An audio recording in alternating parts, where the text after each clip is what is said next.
ब्रह्मपुर सेवा समवाय समिति परिसर में जिला स्तरीय धान मंडी उद्घाटन अवसर यही अवसर सर्वप्रथम चाषी कूल चाषी परिवार को शुभेच्छा और साधुवाद जनइबी कारण आम समस्ते जानते ओडिशा एक कृषिभित्तिक राज्य आम जिला आम जिलार 80% लोक कृषि उपर निर्भरशील तेणु वर्ष तमाम जो चाषी परिवारटी जो अक्लांत परिश्रम करता है अध्यवसाय करता है तार फसलर जो उत्पादन अमल समयटा अमल पर सी अपेक्षा करें ये जो प्राप्य तार एक वर्ष किपरि गुजराण मेंटिब ता परिवार से या दृष्टि रखी आम सरकार जो प्रथम थर पर ओडिशार दायित्व नेले आम निर्वाचन पूर्व घोषणा करूँ चाषी परिवार को चाषीर आय को द्विगुणित करने कथा दे कथा रखिले मोहन सरकार 800 टंका इनपुट सब्सिडी चाषी परिवार को चाषी कूल को प्रदान कराइथिला गत वर्ष चलित वर्ष इनपुट सब्सिडी चाषी मानक पई रही एवं आम जिला कथा जदि कहबी आम जिले गत वर्ष पाखापाखि 80,000 चाषी पंजीकृत करते ए वर्ष ताहा 96,000 संख्या को छुई निश्चिंत यह दर्शाऊँ चाषी मैंने उत्साहित अच्छा सरकार जो घोषणा करिसेंती जो इनपुट सब्सिडी तापाई चाषी मैंने उत्साहित होती आगुरी चाष धीरे धीरे आम अंचल कमुला यह दर्शाऊँ चाषी मैंने उत्साहित अच्छा एवं आपण माध्यम चाषी मानक मो निवेदन जो मैंने भ्रमित करने चाषी भाई मानक प्रयास करुँचे विरोध दल हूँ कि कौन दलाल हूँ द्वारा भ्रमित हबार नहीं सचेतन हूँ सरकार जी उपयुक्त मानर एफएक्यू मानर धान आणव निश्चिंत तार उपयुक्त प्राप्य पाइब एवं समस्त चाषी भाई मानक निवेदन करमाध्यम आपण मैंने एफएक्यू मानर धान आणतु जदि कौन मिलर हूँ कि कौन सोसाइटी अधिकारी हूँ कौन पैक्स अधिकारी हूँ कि कौन एसएचजी हूँ कई जदि आपन को कटनी छटनी कथा कहते निश्चिंत आगामी दिन में दृढ़ कार्यानुष्ठान ग्रहण कर चलित वर्ष आम जिले में कौन प्राकृतिक विपर्य होना तेणु यह निश्चिंत आम चाषी भाई माने जो तांकर जो वर्षर जो परिश्रम निश्चिंत उपयुक्त पारिश्रमिक से पाइबे किंतु जदि गोटे चाषी धान दबार सरकार निर्धारित समय अच्छी 48 घंटा भितर सी तार प्राप्य पाइब जो जदि कौन टेक्निकाली प्रोब्लेम रोचे 48 घंटा जगह केत 72 घंटा हो किंतु सरकार जो धार्य समय अच्छी 48 घंटा भितर चाषी तार उपयुक्त प्राप्य ता अकाउंट को पाइब डायरेक्ट। सर्वप्रथम तो समस्त चाषी भाई और भौणी मानक मु शुभेच्छा अभिनंदन जनइबी जिला स्तर में आज विधिबद्ध भाव धान क्रयर प्रक्रिया आरंभ होती चाषी मानक भितर उत्साह ये आपन अनुमान करें जे गत वर्ष 80,533 चाषी बोधे रजिस्ट्रेशन करते एथर सेटा 16,000 अधिक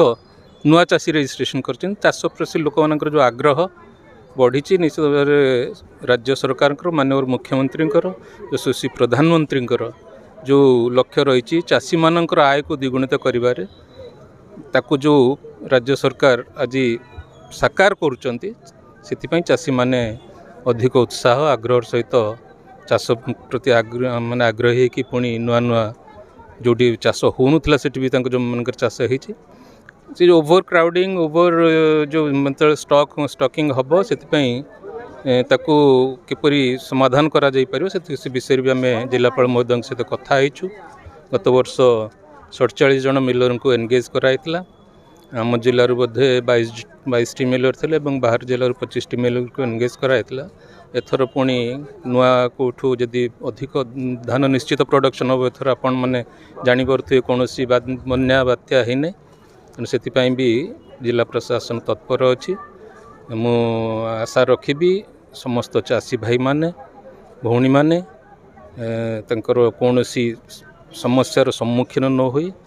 अति सुरुखुर एवं प्रोडक्ट को मंडी रे पहुँचे जहाँ प्राप्य अच्छी पाइपर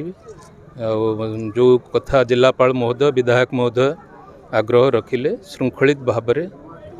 एफएक्यू क्वालिटीर धान समस्ते आनिबा पूर्वर जो सबू विवाद रोला प्रशासन आउ चाषी मानक भितर धीरे धीरे तार भी कम हवा को जाऊँचे कहीं प्रशासन और चाषी मानक भितर जो दूरत्वटा थिला दुर्नीति जो दूरत्वटा बढ़ीला दुर्नीति को प्रतिहत करा कारण चाषी और प्रशासन भितर जो दूरत्व थिला निश्चित भाव में कमी तेणु मु पुणी थरे आपण मानक मध्य मु धन्यवाद साधुवाद जनइबी जे आपण माने एते समय धरी एठार उपस्थित थिले एवं यशस्वी प्रधानमंत्री जो लक्ष्य रही चाषी आय को द्विगुणित करिबारे राज्य सरकार किपरि भाबरे ताको साकार करबा ପାଇଁ प्रयास କରୁଛନ୍ତି ए वार्ता को मध्य चाषी मानक पाखरे हो कि साधारण जनता पाखरे हो पहुँचेबार प्रयास करबा निवेदन मु करिबा आपन समस्त बहुत बहुत धन्यवाद। देखो प्रथम फेज रे 13 लाख क्विंटल रु अधिक धान संग्रह करिवार टार्गेट ऑलरेडी राज्य सरकार दे सारछंती। गत वर्ष 34 लाख क्विंटल रु अधिक धान संग्रह करा जायथिला। 2023-24 रे जेतल यार पूर्व सरकार थिले से मात्र 19 लाख केते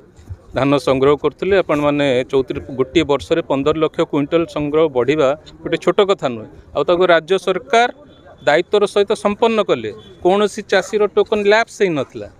तेणु 19 लाख धान किणिया भितर भी केते चाषींकर टोकन लैप्स होइतला से विषय आपण माने मोठू बेसी जानिथिबे काहे आपण माने दीर्घ दिन धरि ये अछंती।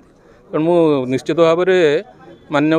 मुख्यमंत्री नेतृत्व में चलता राज्य सरकार को धन्यवाद जनइबी। से जो प्रयास करुँच साधारण लोकर चाषीर समस्या न रहू निश्चित भाव में